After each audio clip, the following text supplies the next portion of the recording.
नमस्कार. योगासनांचा प्रत्येकाला वेगवेगळा येत असतो. म्हणजे काही जण जेव्हा योगासने करतात त्यातून शरीराला येणारा ताण आणि ती त्रासदायक होत जातात. तो ताण जसा वाढतो तसा, आणि मग हा त्रास एका बाजूला, आणि दुसरा आहे तो योगासनातून वाटणारा मिळणारा आनंद, म्हणजे तो आल्हाददायक ताण.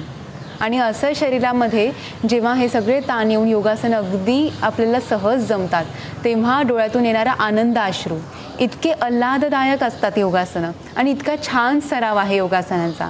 म्हणून तो सराव आपला खूप चांगला व्हावा, योगासनं आपल्याला चांगली जमावी. आपण जेव्हा रोज योगासने करतो तेव्हा ती योगासनं करून आपलं शरीर एकदम हलकं फुलकं आणि शरीराला एकदम छान वाटलं पाहिजे, मन प्रसन्न झालं पाहिजे. यासाठी त्याची जी खरी प्रॅक्टिस आहे ना ती आपण करायची. कारण आपण नेहमी प्रयत्न करतो आसनाच्या अंतिम स्थितीपर्यंत पोचण्याचा, पण ते शरीराने खरी अंतिम स्थिती ती आपल्याला मनाने गाठता आली पाहिजे, विचारांनी गाठता आली पाहिजे, आणि शरीर तर आपोआप मग तिथपर्यंत पोहोचत जाणार आहे. शरीराला फक्त स्थिरतेची गरज आहे, आणि म्हणून हे स्थिर अवस्था जेव्हा मिळते तेव्हा ते स्थिरम सुखम आसनम होतं.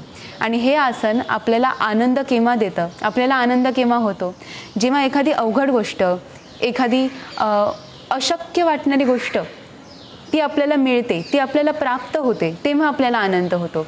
आणि हा आनंद आपल्याला असणारा ताण, त्रास, टेन्शन्स, आपली व्यग्रता, आपल्या शरीरातलं जडत्व, मनाचं जडत्व, आळस, या सगळ्या गोष्टी असताना जेव्हा आसनं आपल्याला त्यातून बाहेर काढतात, म्हणजे जे अशक्य वाटतं ते जेव्हा शक्य होतं आणि आसनांनी शरीर एकदम सैल होऊन जातं, तेव्हा जो आनंद माणसाला मिळतो त्या आनंदाला कुठेच आपण कंपेअर करू शकत नाही. तो आनंद उच्च कोटीचा आनंद असतो.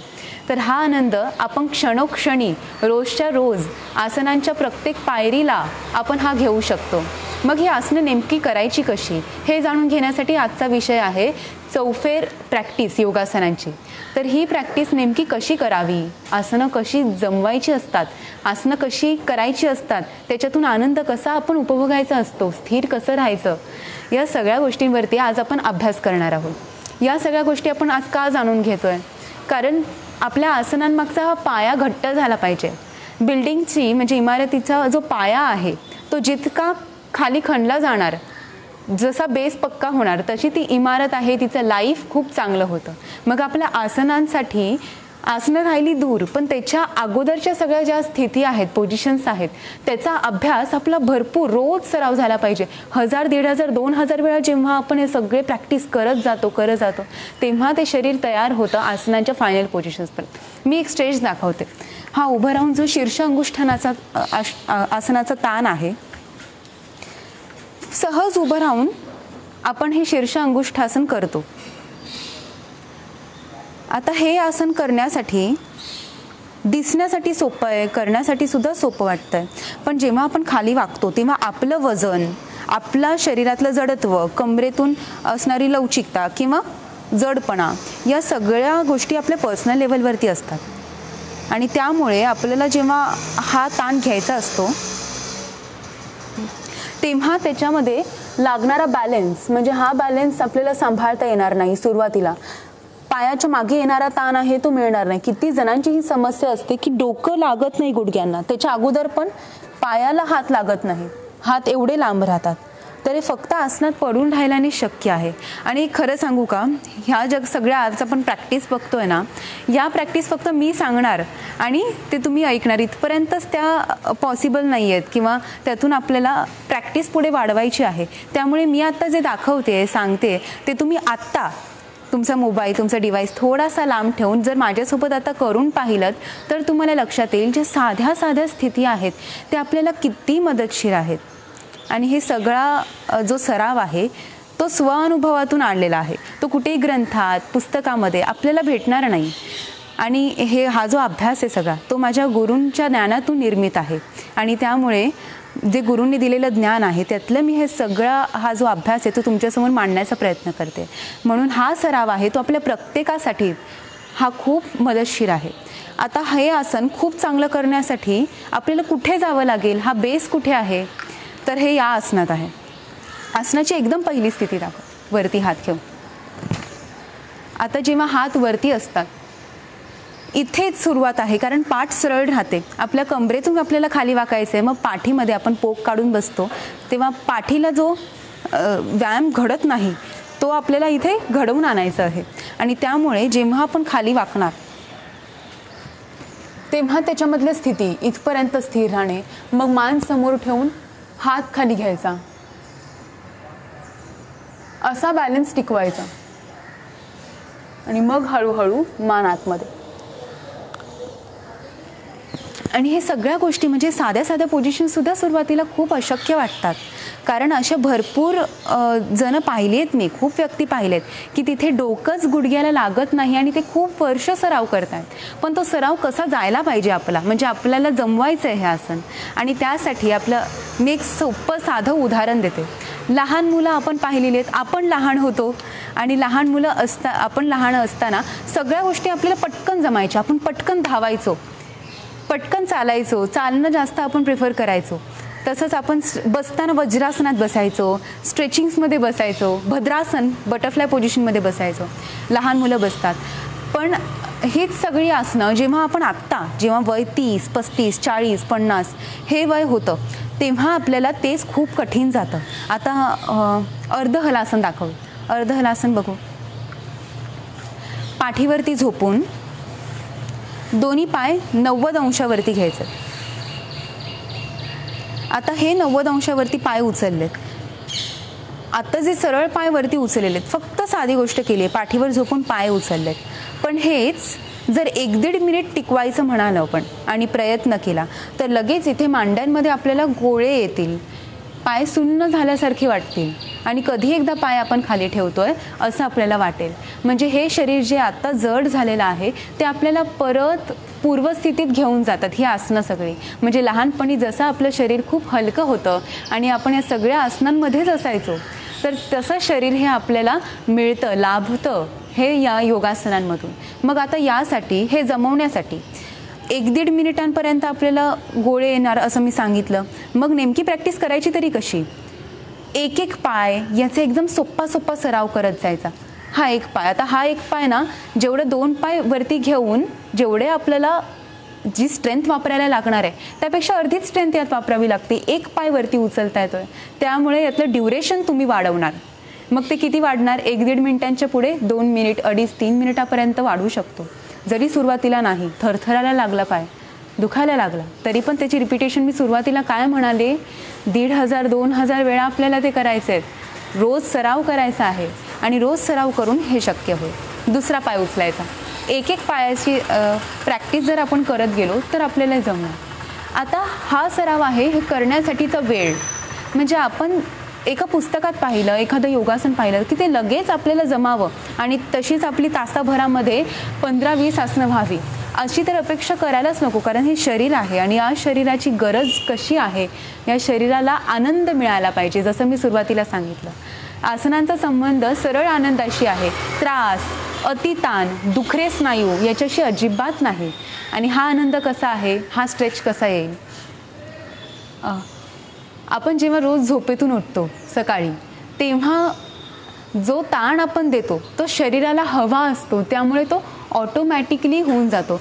हा जो असा आळस देतो आपण, हा आळस दिल्यानंतर किती बरं वाटतं हे आपल्या सर्वांनाच माहिती आहे आणि किती शरीर हलकं होऊन जातं. मग हा स्ट्रेच आहे, हा जसा शरीराला गरजेचा असतो तसे हे अनेक स्ट्रेचेस आहेत, त्यातून आपल्याला इतकं बरं वाटलं पाहिजे. म्हणजे आल्हाददायक ताण कसे आहेत हे यष्टिकासन बघा.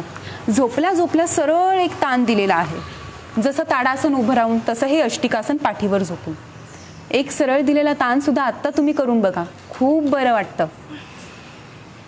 तसंच तुम्ही एक ऑब्झर्व केलंय का, जेव्हा आपण हा जो आळस आहे तो देतो, सरळ हात वरती ताणतो, तेव्हा त्यासोबत श्वास सुद्धा असतो. श्वासासोबत आपण म्हणजे शरीराच्या अगदी जवळ आलेलो असतो. श्वास ताण एकत्र झालेले असतात. मग कसा असा तो ताण असतो. मग तशीच हे आसनं करताना जे ऑर्डर्स तुम्ही ऐकलेले आहेत, श्वास घ्या, श्वास सोडा, श्वास सामान्य ठेवा, ह्या सगळ्या ताणासोबत हे श्वासाचे प्रकार ते झाले पाहिजेत. मग आता हे यष्टिकासन खूप सोपं आहे, झोपल्या झोपल्या तुम्ही करू शकता. पुढे आपण पश्चिमोत्तानासन घेऊ. आता हा सराव मी तुम्हाला सांगते. असे पण भरपूर जण बघितलेत मी की त्यांचं पूर्ण फ्लॅट होऊन जातं, पूर्ण फ्लॅट दाखव. हे सगळं आपल्या लवचिकतेवर, आपल्या सवयींवर अवलंबून आहे. आपण बसतानाच जर असे बसलो, पाठीला पोक काढून बसलो, तर कमरेमध्ये जी स्ट्रेंथ होती तीच आपण घालवून टाकतोय. मग कमरेमध्ये जी लवचिकता आपल्याला आणायची ती दूरच, जी ऑलरेडी स्ट्रेंथ आहे तीच आपण घालवतोय असं बसून. म्हणून आपल्याला ताठ बसणे, दंडासन, हे दंडासन स्थिती एका आसनातून किती आसनं आहेत ती सुधारतील आपली, जर आपण बसताना असे बसलो तर. कारण आपण जेव्हा असे पाय पसरून बसतो तेव्हा सहज भिंतीचा आधार घेतो, भिंतीला टेकूनच बसतो. पण त्याच जागी जर आपण असं बसायला लागलो तर शरीराला ही खूप चांगली सवय आहे, ती आपण लावू शकतो. या आसनातून किती आसनं पुढे जातात? पश्चिमोत्तानासन, इथूनच पुढे जा, उग्रासन. मी हे सगळे दाखवते. फॉरवर्ड बेंड कुठपर्यंत जाऊ शकतो, दंडासनातून पुढे पुढे आपण काय काय करू शकतो. आणि कुर्मासन, असं. Very good. अजून पुढे कुठली आसनं गायत्री फॉरवर्ड बेंडिंगची? जानुशिरासन येणार. इथल्या इथेच किती 4 पाहिली आपण. परत फॉरवर्ड बेंड अजून कुठे? पदहस्तासन, हस्तपादांगुष्टासन घे. पदहस्तासन, हस्तपादांगुष्टासन, पायांच्या एकदम आतमध्ये हात. पदहस्तासनापेक्षा थोडंसं अवघड जाणार कारण यात सपोर्ट नाही आहे हातांचा. अजून पुढे हलासन, हलासन, हलासन, समकोणासन,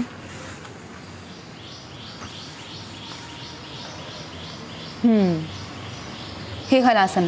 कर्णपीडासन पण आणि समकोणासन आणि वर्तुळासन पण दाखव. हे वर्तुळासन, हे समकोणासन,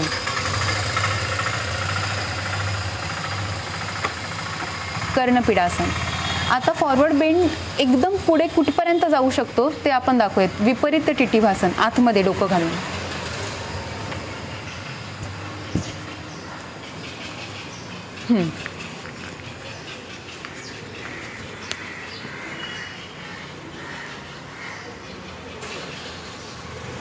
म्हणजे डोकं जे लागत नाही गुडघ्यांना आणि हाताने आपण प्रयत्न करत असतो, तो प्रयत्न आणि सराव आपण जर करत राहिलो तर आपलं डोकं गुडघ्यांच्याही आतमध्ये जाईल, इतका तो सराव वाढणार. एकपाद शिरासन, फॉरवर्ड बेंडचे प्रकार.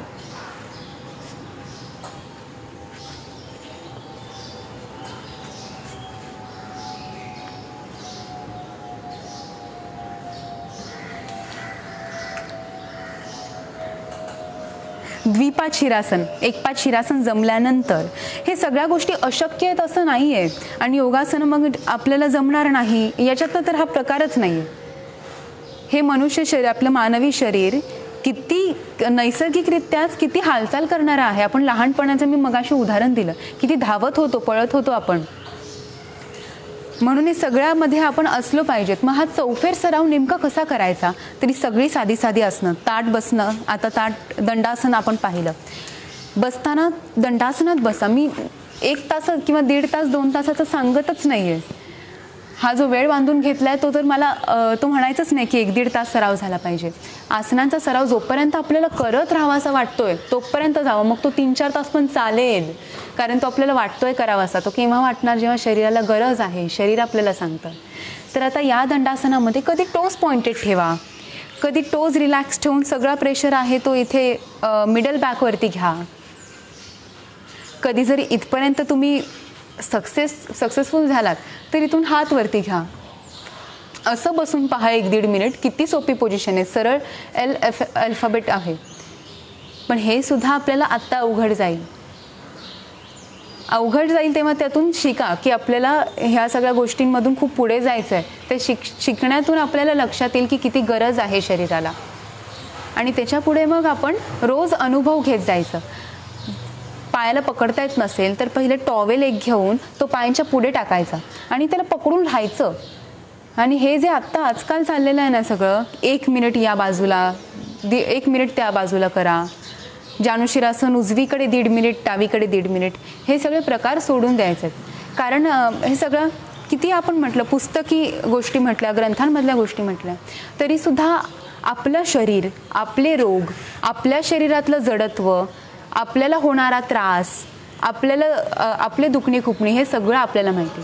काल रात्री काय खाल्लंय, तिखट किती खाल्लंय, तेलकट किती खाल्लंय, त्याच्यामुळे पोट किती फुगलंय, त्याचा किती त्रास होतोय, त्याच्यामुळे पोट किती जड आहे, हे सुद्धा आपल्याला माहिती. मग हे सगळे ताण कसे आता द्यायचे ते सुद्धा आपणच ठरवायचं आहे.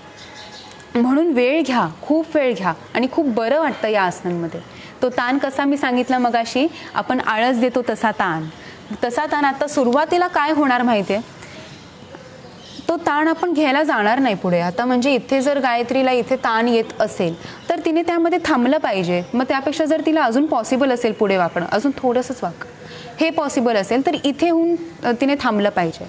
याने काय होणार, जे दुखतंय ना थोडं थोडं ते स्नायू तयार होतील, त्याच्यामधले सगळे हे ताण असतील ते निर्दोष होऊन जातील, निर्दोष ताण असतील.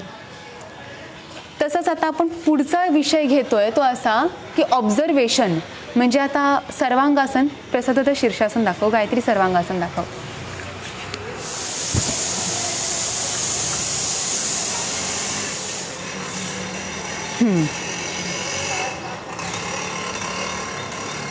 ही दोन्ही आसनं इतकी कमाल आहेत ना आणि किमयाकार आहेत ही सगळी आसनं.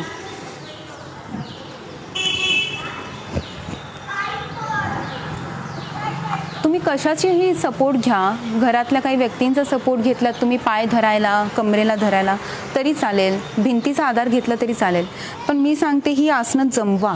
वय जास्त असलं, वजन जास्त असलं तरी पण तो आपला भार आहे ना, आपलं वजन आहे, आपण सराव करून उचलायला शिकू शकतो. म्हणून हे चांगल्या प्रशिक्षकाकडून नीट शिकून घेतली पाहिजे ही आसनं. आता ही आसनं जेव्हा आपण करतो किंवा कुठलंही आसन करतो त्यामध्ये एक प्रोसेस सुरू असते.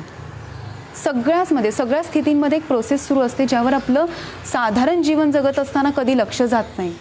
आणि आसनांमध्ये तेच अभिप्रेत आहे. सगळी आसनं स्थिर करण्यासाठी पहिले मनाने प्रत्येक शरीरातली प्रोसेस आहे त्याकडे पाहत आसनाला स्थिर करायचं. म्हणजे आता या शीर्षासनामध्ये किंवा सर्वांगासनामध्ये रक्त मेंदूच्या दिशेने ओतलं जातं.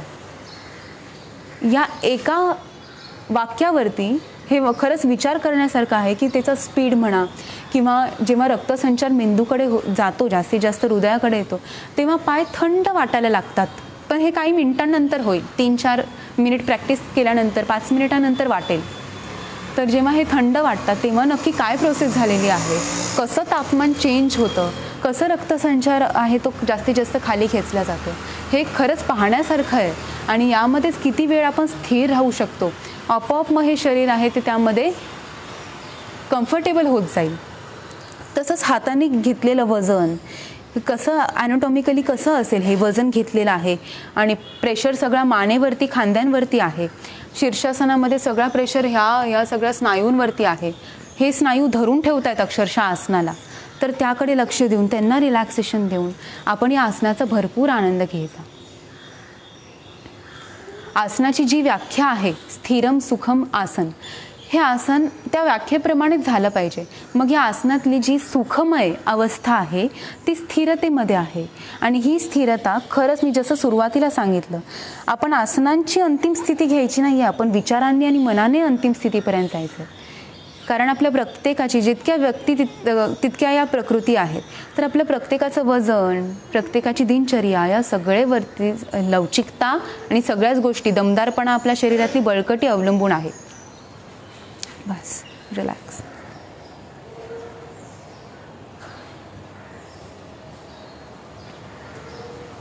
अक्षरशः डोकं आणि पूर्ण चेहऱ्याला इतका थंडावा मिळतो की शांत होऊन जातं मन आणि डोकं.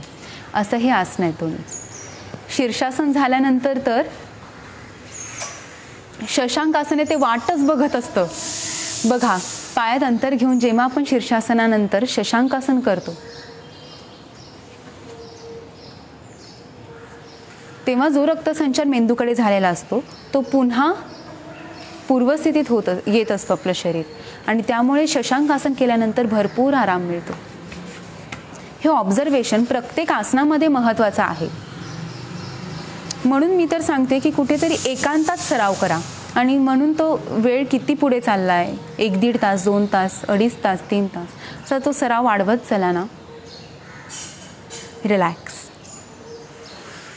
असं सोपं एक आसन घेऊयात आपण, मंडूक आसन. कारण मंडूकासन करणारे मी भरपूर जण पाहिलेत. काही जणांमध्ये असते फ्लेक्झिबिलिटी ही पूर्ण खाली वाकण्याची, पण मध्येच तो अडथळेपणा आहे ना, तो आपल्याला घालवायचा असतो.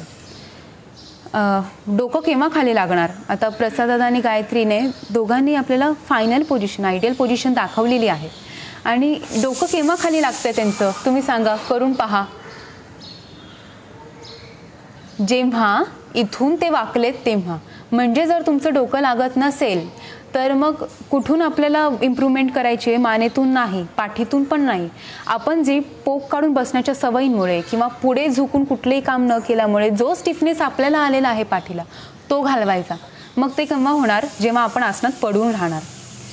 थोडे तुम्ही वरती असाल तर हे इथून स्टिफनेस आहे म्हणून तुम्ही वर आहात. आसनात जर पडून राहिला तर हळूहळू हा स्टिफनेस नाहीसा होणार, कारण तो स्टिफनेस सुद्धा आपल्याला हळूहळूच आलेला आहे. इतक्या वर्षांमध्ये जो ॲक्टिव्हनेस आपण घालवला होता ना, त्यामुळे तो स्टिफनेस आलेला, तसाच तो हळूहळूच जाईल, सरावानेच जाईल. पण किती छान आसन आहे हे. यामुळे पोटाचे किती विकार बरे होतात. पचनाचे आणि मासिक पाळीचे हे 2 मेन प्रॉब्लेम्स आहेत ना, जे जास्त करून आता आपल्याला आढळून येतात आपल्या घरामध्ये, आपल्या आजूबाजूला, ते सगळे विकार हे या आसनातून दूर होतात. इतकं चांगलं आसन आहे. धनुरासन घेऊयात. धनुरासन आणि एकदम साधं ते अँकल्सला पकडून.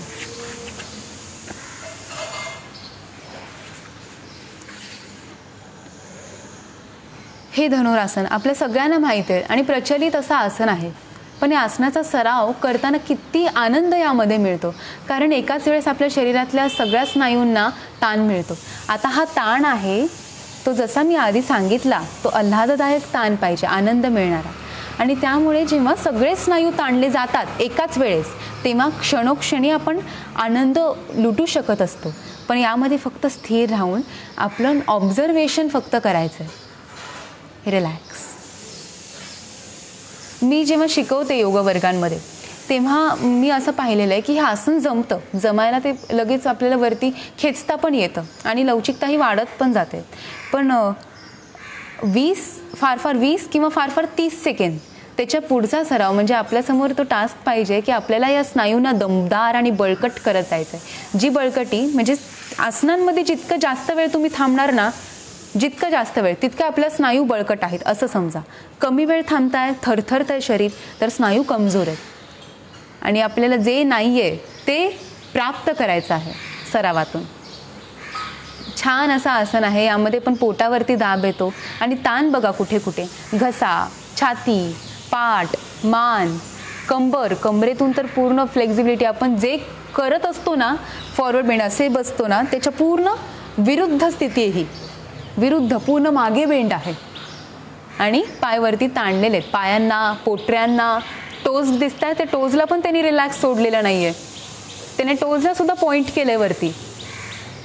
हात ताणलेले आहेत खांद्यांमधून, सगळीकडे ताण आहे बघा. हा ताण कुठेच आपण देत नाही आपल्या दैनंदिन जीवनामध्ये. बस रिलॅक्स. गायत्री पूर्ण धनुरासन दाखव. मग जेव्हा हे आसनं ना 1-1, 1.5 मिनिट, 2-2 मिनिट आपण करायला शिकतो, तेव्हा त्या सराव तो जो वाढवत असतो त्याच्यातून लवचिकता आपली खूप वाढत जाते. आणि त्यापुढे हे सगळे प्रकार आहेत जे गायत्री करत असते नेहमी, आपण पाहतो हे सगळे प्रकार करणं शक्य असतं. मी लहान मुलांना तसं शिकवते, कारण लहान मुलांचं शरीर असतं लवचिक. तर आपण सुद्धा या सगळ्या स्थितींपर्यंत जाऊ शकतो. अजून हां, भुजंगासन घेऊ.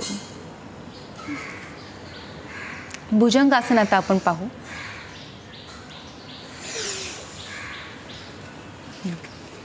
मी नेहमीच तुम्हाला सांगते, आयडियल पोझिशन जेव्हा मी शिकवते भुजंगासन करायचं कसं, तेव्हा मी हे खांदे पाठीमागे घेऊन मान मागे टाका हे सांगते. पण ह्या सगळ्या स्थितीपर्यंत पोहोचण्यासाठी आज आपण सगळ्याचा बेस आहे त्याचा अभ्यास करतोय, आसनं जमवायची कशी याचा अभ्यास करतोय. म्हणून मला इथे विशेष असं सांगावं असं वाटतंय, जेव्हा पहिल्यांदा एखादी व्यक्ती भुजंगासन करते तेव्हा ती गायत्रीने आता खांदे पुढे घेतलेत ना, अशी कम्फर्टेबल पोझिशन घेतलेली असते. ती का घेतलेली असते ती आपोआप, मी न सांगता ती आपोआप घेतात. असं का होतं, मी जेव्हा अशी असं करून दाखवते तरीसुद्धा, कारण जे ते कंबर आहे ना, त्या कमरेमध्ये वाढलेले फॅट, चरबी म्हणा किंवा स्टिफनेस, तो स्टिफनेस जाण्यासाठी आपल्या कमरेला ती लवचिकता ही ती हवी असते, म्हणजे एकदम साधा ताण हवा असतो. मग तो एकदम बॅकवर्ड बेंड करून ते दुखवायचं नसतं आपल्या पाठीला, अजिबात दुखायला नाही पाहिजे. मग आता इथे जेव्हा असं सरळ बेंड करते ना, खांदे जेव्हा इथे पुढे येतात तेव्हा इथे हलकासा बेंड आहे, त्यामुळे मग आपला स्टिफनेस निघून जातो. असं हे कम्फर्टेबल पोझिशन. म्हणून जर तुम्हाला वाटतंय ताण जास्त वाटतोय तर तुम्ही असे थांबा. हातांवरती पान्सवरती जे वजन येतंय हातांचं, ते वजन पूर्ण खांद्यातून येत असतं. आणि यामध्ये सुद्धा एक प्रोसेस, जशी मी सर्वांगासन शीर्षासनात सांगितली, मान मागे घे, यामध्ये पण एक प्रोसेस सुरू आहे. घशाला ताण मिळाला आहे, थायरॉइड ग्लँड्स, पुढची बाजू, सगळी पुढची बाजू, तशीच मागची बाजू. म्हणून सांगितलं प्रत्येक आसन एकमेकांशी कनेक्टेड आहेच म्हणजे आहेत. मग तुम्ही फक्त ना, मी रिलॅक्स 3-4 गोष्टी सांगते ना, म्हणजे तुम्ही रोज सरावात आणायचं. त्यामुळे आपलं शरीराचं आरोग्य उत्तम राहणार. बैठक स्थिती सुधारणार. रिलॅक्स व्हा, उठून बसा. बैठक स्थिती सुधारणे म्हणजे काय, तर आपण वज्रासनात नेहमी बसताना आसनांमध्ये बसा. छान छान सराव सांगते मी, सोपे सराव आहेत, तुमच्याकडे पाहून इतरही शिकतील आणि करावंसं वाटेल असे हे सराव आहेत. कधी आपण गुडघ्यानं वाकवत नाही तेवढं. जेवायला बसताना सुद्धा डायनिंग टेबल आणि सगळ्याचा वापर करतो, तर हे सगळं गुडघ्यानं वाकवून यामध्ये बसत जा, पद्मासनात बसत जा. मग बैठक स्थिती केव्हा सुधारेल, जेव्हा हेच वज्रासन वीरासनामध्ये आपण वज्रासनातून जाऊ आणि कम्फर्टेबल होईल पोझिशन. लहान मुलांकडे बघितले ते सहज असे बसतात, बोलताना काहीतरी खेळताना सहज असेच बसून जातात डायरेक्ट, किंवा भद्रासनात या आसनामध्ये बसलेले असतात. आता या आसनांमध्ये बसून बसून आपण हे सगळी लवचिकता पायांची वाढवू शकतो. म्हणून मी याला चौफेर प्रॅक्टिस म्हणाले, कारण आपण एक ठरवलेलं आहे तो तास आणि तो एक सेक्शन आपण ठरवला आहे, सकाळचाच आपण वेळ घ्यायचा आणि सगळं काय. पण तसं न करता अशी चौफेर प्रॅक्टिस करायची. आता ते किती वेळ कम्फर्टेबली बसलेत, गायत्री किती वेळ बसली प्रसाद दादा, तर वज्रासनामध्ये जेव्हा आपण नीट एकदम बरं वाटतं आपल्याला, तेव्हा आपण या आसनापर्यंत जावं. इथून पण जेव्हा आपल्याला पुढे जावं असं वाटतं तेव्हा आपण हळूहळू पाठीवर झोपावं. सुप्त वीरासन आहे हे, म्हणून सांगितलं मी हे जमणार नाही जोपर्यंत वज्रासन जमत नाही. म्हणून आधी वज्रासन, ती सोपी प्रॅक्टिस आहे ना वज्रासनाची जी मी सांगितली ती करायची. मग हळूहळू अँकलमधून फ्लेक्झिबिलिटी येईल आणि हे करा. हे जमलं की पर्यकासन. बघा इथून किती वेगवेगळी आसनं येत आहेत. पर्यकासन. मग हे जमलं की पूर्ण उष्ट्रासन. इथल्या इथे झाली आसनं.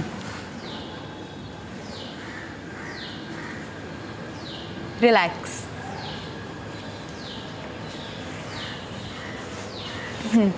हे प्रत्येक आसन जर तुम्ही असं ऑब्झर्व करत करत आणि एन्जॉय करत करत पुढे गेलात ना, तर प्रत्येक आसन हे तुमच्यासाठी वरदान ठरेल.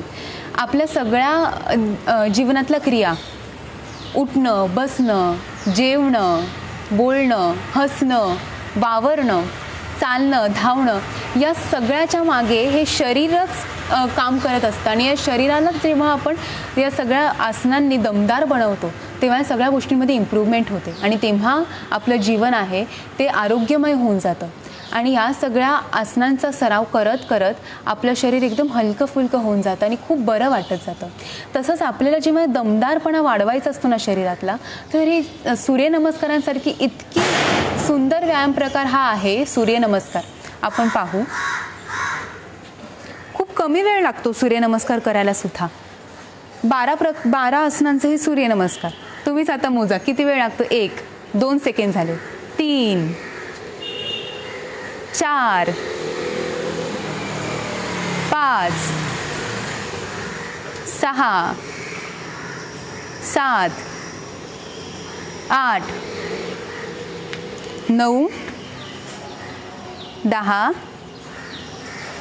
11, 12. चला 12-15 सेकंदात एक सूर्यनमस्कार केला तिने.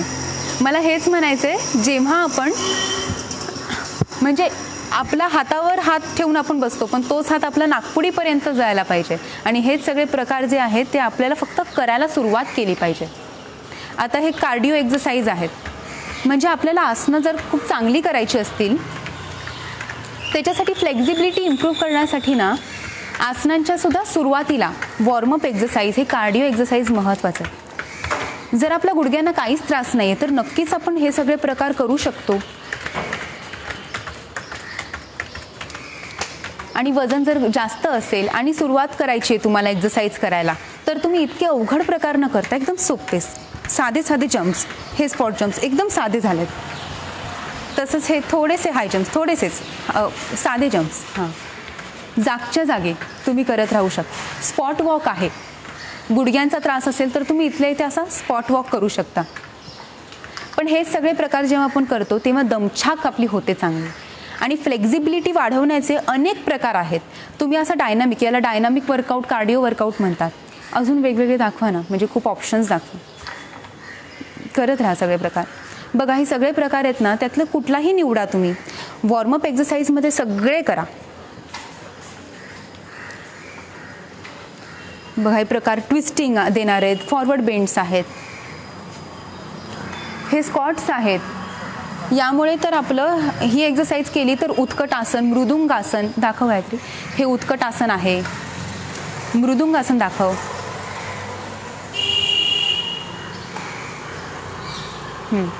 वीरभद्रासन दाखव. ही सगळीच हो, ही सगळीच आसनं आहेत ना, हे वीरभद्रासन.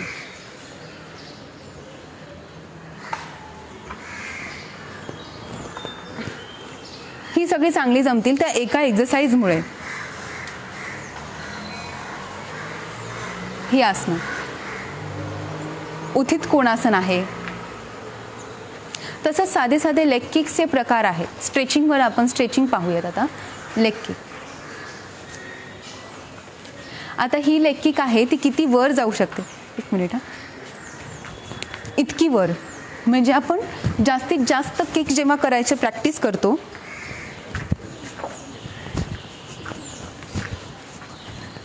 नाक कानापर्यंत जाईल पाय, इतके ते किक्स आहे ते वाढत जातात प्रॅक्टिस करून. मग ही जेव्हा स्ट्रेचिंग वाढते तेव्हा ही स्ट्रेचिंग वाढल्यानंतर आपण किती आसनं जमवू शकतो. स्ट्रेचिंग पूर्ण स्ट्रेच आपल्याला जमेल, जसं गायत्रीने केलेलं आहे. तसंच हे उत्तान पदतन आसन, हा सुद्धा एक स्ट्रेच आहे जो आपल्याला स्ट्रेचिंगची प्रॅक्टिस केल्यानंतर जमणार. विश्वमित्रासन पुढे आपण पाहू शकतो.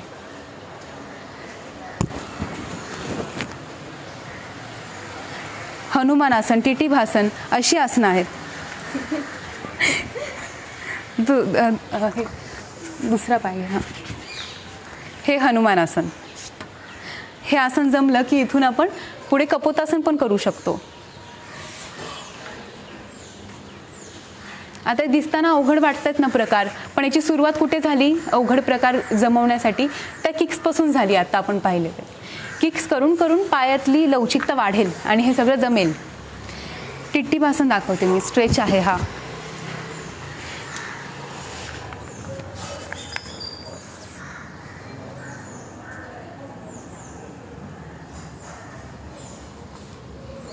तसंच उपविष्ट कोणासन आहे, उग्रासन. त्यामध्ये सुद्धा डोकं पूर्ण टेकवता येईल आपल्याला, इतकं खाली जाता येईल या स्ट्रेचिंगमुळे. तसंच जे आपण मगाशी फॉरवर्ड बेंडसाठी उदाहरणं घेतली होती, पश्चिमोत्तानासन, जानुशिरासन, त्याच्यासाठी सुद्धा काय हवं आहे आपल्याला, इथली स्ट्रेचिंग पाहिजे. आसनं आता मी परत त्याच टॉपिकवर जाते. आसनं कशी करायची आहेत नाही. ताडासन आसन आहे. स्ट्रेच दाखवा ना उभं राहून. हे ताडासन आहे. ताडासनासारखा स्ट्रेच वेगवेगळ्या बेंड्स करून असा स्ट्रेच आसनात आणायचा. तसंच शवासनासारखी शांतता आसनात आणायची. ही दोन आसनं किती छान आहेत, शवासन, ताडासन. हे दोन्ही प्रकार प्रत्येक आसनामध्ये आपण घ्यायचे. मग आता मगाशी पदहस्तासन सुद्धा पाहिलं. इथे सुद्धा हा स्ट्रेचच आहे, ताडासनच आहे पायांमध्ये. जो ताण तिला ताडासनात पोटऱ्यांना आला होता आणि हामस्ट्रिंगला आला होता तोच इथे पदहस्तासनात आलाय. तसंच आता हे चंद्रनमस्कार आसन मी केलं.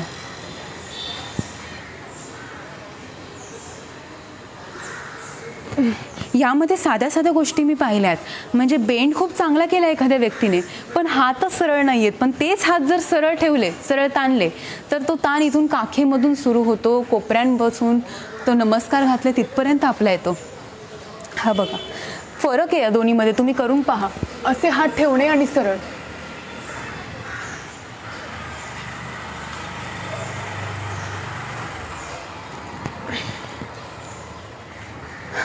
असे तिथल्या तिथे आपण हे सरळपणा सगळं आणून आसनं खूप सुंदर करू शकतो.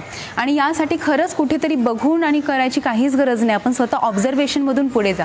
आज काय काय पाहिलं आपण? आसनांमध्ये स्थिरता कशी वाढवायची ते पाहिलं. थोडक्यात काय सांगितलं मी? आसनांमध्ये स्थिरता हे आसनं टिकवून आपल्याला पुढे जायचं आहे. त्यामध्ये थांबून जेवढं जमतं तेवढं करत राहा, पण करत राहा, हे महत्त्वाचं. दुसरं पाहिलं की फ्लेक्झिबिलिटी वाढवण्यासाठी अनेक प्रकार आहेच, पण त्या अगोदर वॉर्मअप आणि कार्डिओ वर्कआउट हे जर तुम्ही तुमच्या एक्झरसाइज शेड्यूलमध्ये आणले तर आसनं अजून छान होतील. हे दुसरं. तिसरं आपण पाहिलं की सगळी आसनं आहेत त्याची अंतिम स्थिती घेणं महत्त्वाचं आहे, पण त्याच्या अगोदरही आपण तिथे मनाची स्थिरता आणून शांतपणे आसनामध्ये भाव ठेवून, कारण आसनांचे आपण नावांवरती किंवा पोझिशनवरती जातो. पश्चिमोत्तानासन, सर्वांगासन, मत्स्यासन, उष्ट्रासन, पण हे नावं बाजूला काढली तर हे एक शरीर वेगवेगळे पवित्र घेत असतात. आणि हे शरीर आहे त्या शरीराच्या ठिकाणी पूर्ण मन एकाग्र करून कृतज्ञतेपूर्वक ही सगळी आसनं आपण करायची. अशी ऋषीमुनींनी आपल्याला शिकवण दिलेली आहे की सगळ्या आसनांमध्ये स्थिरता आणायची, तर ती मनाने कशी, तर अशी स्थिरता आपण आणायला शिकवायची आहे. आणि हे प्रत्येक आसन आपल्या प्रत्येकासाठी एक जीवन देऊन जाईल, आपल्याला जीवन देईल. प्रत्येक आसनामध्ये ती शक्ती आहे. आणि आपलं जो दैनंदिन आपले व्यवहार आहेत, आपलं काम आहे, व्यवसाय आहे, सगळ्यामध्ये आपल्याला क्रियाशील बनवतील. म्हणजे हे आसनं आहेत ना, ती फक्त आपल्याला आरोग्यच देत नाही, तर मानसिक आरोग्य इतकं चांगलं ठेवतात की आपल्यामध्ये क्रिएटिव्ह आपल्या स्वभाव बनवतात. पॉझिटिव्ह विचार आपल्या मनात येतात, कारण शरीर मन एकदम हलकं झालेलं असतं आणि तो माणूस एकदम हलका आणि आनंदी झालेला असतो. त्यामुळे आपलं सुखी जीवन हे आपण जगण्यासाठी ही आनंद देणारी योगासनं आहेत ती रोज करा. आपल्या सर्वांचे खूप खूप आभार.